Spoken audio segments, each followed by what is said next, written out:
ಅವರು section 34 of section A act A ಏನು ಹೇಳುತ್ತೆ ಅಂದರೆ ಭಾಳ ಸ್ಪಷ್ಟವಾಗಿದೆ ನೋಡಿ. Central government may from time to time constitute a fare fixation committee for the purpose of recommending fare for the carriage of passengers by the metro railway. Please understand, the central government may from time to time constitute a free fixation committee. ಈ ಕಮಿಟಿನ constitute ಮಾಡಿರುವಂಥದ್ದು ಸರ್ಕಾರ, ರಾಜ್ಯ ಸರ್ಕಾರ ಅಲ್ಲ, central government. ಇದರಲ್ಲಿ ಭಾಳ ಸ್ಪಷ್ಟವಾಗಿ ಅವರು ಹೇಳ್ತಾರೆ. ಇದ್ರ ಪ್ರಕಾರ ಅವರು ಒಂದು ಕಮಿಟಿಯನ್ನು ರಚನೆ ಮಾಡಿದ್ದಾರೆ. ಅದು ಎಫೆಕ್ಟಿವ್ ಬಂದಿರುವಂಥದ್ದು 28/10/2024 ಎಫೆಕ್ಟಿವ್ ಬಂದು ಅವತ್ತೇ ಒಂದು ಮೊದಲನೇ ಸಭೆ ಮಾಡಿದ್ದಾರೆ. ಆದರೆ ಇದು ಕಮಿಟಿ ರಚನೆ ಆಗಿದ್ದು 2023 ಬಿಗಿನಿಂಗಲ್ಲಿ. 2022 ಪ್ರಪೋಸಲ್ ಬಂತು, 2023 ರಚನೆ ಆಯಿತು. ಆಗ BJP ಸರ್ಕಾರ ಇದ್ದಿತ್ತು. ಈ ಕಮಿಟಿನಲ್ಲಿ 3 ಜನ ಇರ್ತಾರೆ. ಒಬ್ಬರು ರಿಟೈರ್ಡ್ ಜಡ್ಜ್, ಇನ್ನೊಬ್ಬರು ಒಂದು representation from union government, ministry of urban development and urban development authority. ಅವ್ರನ್ನ ಅವರು ಅಪಾಯಿಂಟ್ ಮಾಡಿದ್ದಾರೆ ಆಲ್ರೆಡಿ. ಇನ್ನೊಬ್ಬನ ರಾಜ್ಯ ಸರ್ಕಾರದಿಂದ ನಾಮಿನೇಟ್ ಮಾಡುವಂಥದ್ದಕ್ಕೆ ಅವ್ರು ಕೇಳಿದ್ರು.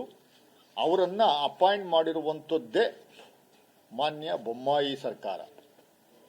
EV ರಮಣ ರೆಡ್ಡಿ ಇದ್ದ ಅಡಿಷನಲ್ ಚೀಫ್ ಸೆಕ್ರೆಟರಿ ಇದ್ದರು, ಕಾಮರ್ಸ್ ಅಂಡ್ ಇಂಡಸ್ಟ್ರಿ. ಅವ್ರನ್ನ ನಾಮಿನೇಟ್ ಮಾಡುವಂಥ ಕೆಲಸವನ್ನು ಒಟ್ಟು 3 ಜನ ಇದ್ದಾರೆ. Justice R Tharani, retired judge from Madras high court, Satyendra Pal Singh, additional secretary urban development authority government of India, Ramana Reddy from government of Karnataka. ಇವರು ಮೊದಲನೇ ಸಭೆಯನ್ನು ಸೇರ್ತಾರೆ. ಅದ್ರ ಪ್ರಕಾರ ಒಂದು ವರ್ಷಕ್ಕೆ ಆನ್ಯುವಲಿ ಕನಿಷ್ಠ 5% ನಾವು ಹೈಕ್ ಜಾಸ್ತಿ ಮಾಡಬೇಕು, ಫೇರ್ ಜಾಸ್ತಿ ಮಾಡಬೇಕು ಅನ್ನುವಂಥದ್ದು ನಿರ್ಣಯವನ್ನು ತಗೊಂಡು ರಾಜ್ಯ ಸರ್ಕಾರಕ್ಕೆ ರೆಕಮೆಂಡ್ ಮಾಡ್ತಾರೆ. 9/2/2025 ಇವರು ಏನು ರೆಕಮೆಂಡ್ ಮಾಡಿದ್ದಾರೆ ಆ ರೆಕಮೆಂಡೇಶನ್ನು ಚಾಲ್ತಿ ಬರುತ್ತೆ. 9/2/2025 ಆ ರೆಕಮೆಂಡೇಶನ್ ಚಾಲ್ತಿ ಬರುವ ಸಂದರ್ಭದಲ್ಲಿ ಇವರು ಪಬ್ಲಿಕ್ ಒಪಿನಿಯನ್ ತಗೋಬೇಕು ಅನ್ನುವಂಥದ್ದು ಕಾನೂನಲ್ಲಿದೆ. ಒಂದು ಪಬ್ಲಿಕ್ ಒಪಿನಿಯನ್ಗೆ ಸುಮಾರು 8 ನ್ಯೂಸ್ ಪೇಪರಲ್ಲಿ ಇವರು ಒಂದು ಅಡ್ವರ್ಟೈಸ್ಮೆಂಟ್ ಹಾಕ್ತಾರೆ. ಈ ಅಡ್ವರ್ಟೈಸ್ಮೆಂಟ್ ಪ್ರಕಾರ ಸುಮಾರು 1226 ಅಬ್ಜೆಕ್ಷನ್ಸ್ಗಳು ಬರ್ತವೆ.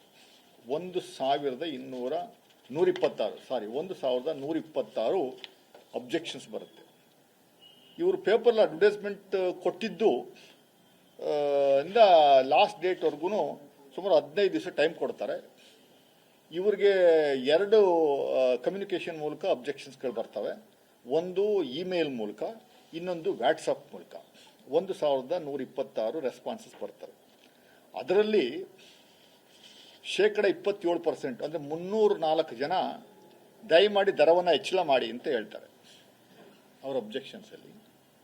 ಇನ್ನು 16% ಜನ ಅಂದರೆ 180 ಜನ ನಮಗೇನು ಗೊತ್ತಿಲ್ಲ ಸ್ವಾಮಿ, ನಿಮ್ಗೆ ಇಷ್ಟ ಯಾವ ನಿಮಗೆ ಆಧಾರದ ಮೇರೆಗೆ ಹೆಚ್ಚಳ ಮಾಡಬೇಕು ಅನ್ನುವಂಥ ಇದ್ದೀರಿ, ಅದರ ಮೇಲೆ ನೀವು ಡಿಸಿಷನ್ ತಗೊಳ್ಳಿ ಅಂತ ನಿಮಗೆ ಬಿಟ್ಟಿದ್ದು ಅಂತ 180 ಜನ ಹೇಳ್ತಾರೆ.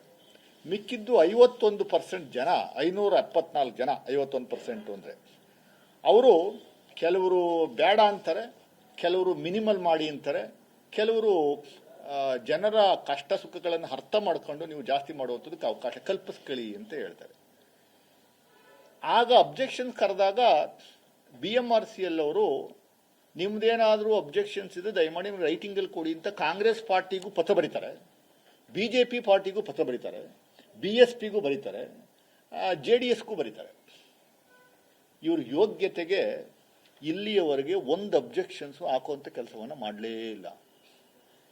ಯಾವ ಚಪಾತಿ ಮೇಡಮ್, ಅವನು ಚೈಲ್ಡ್ ಚಪಾತಿ ಪಾಪ ಇಲ್ಲೇ ಇದ್ದಾರೆ ನೋಡಿ, ಅಲ್ಲೇ ಪಾಪ ಚೊಂಬು ಹಿಡ್ಕೊಂಡು ಖಾಲಿ ಟ್ರಂಕ್ ತೋರಿಸುವಂಥ ಕೆಲಸವನ್ನು ಮಾಡುವಂಥದ್ದು ಬಿಟ್ಟರೆ ಇವರು ಲಾಯರ್ ಅಲ್ವೇ, ಇವರು ಅಬ್ಜೆಕ್ಷನ್ ಹಾಕ್ಬೇಕಾಗಿತ್ತಲ್ವಾ, ಇವ್ರ ಪಾರ್ಟಿಯಿಂದ ಏನಾದರೂ ಅಬ್ಜೆಕ್ಷನ್ ಹಾಕುವಂಥ ಕೆಲಸವನ್ನು ಮಾಡಬೇಕಾಗಿತ್ತಲ್ವಾ, ಮಾಡಲಿಲ್ಲ.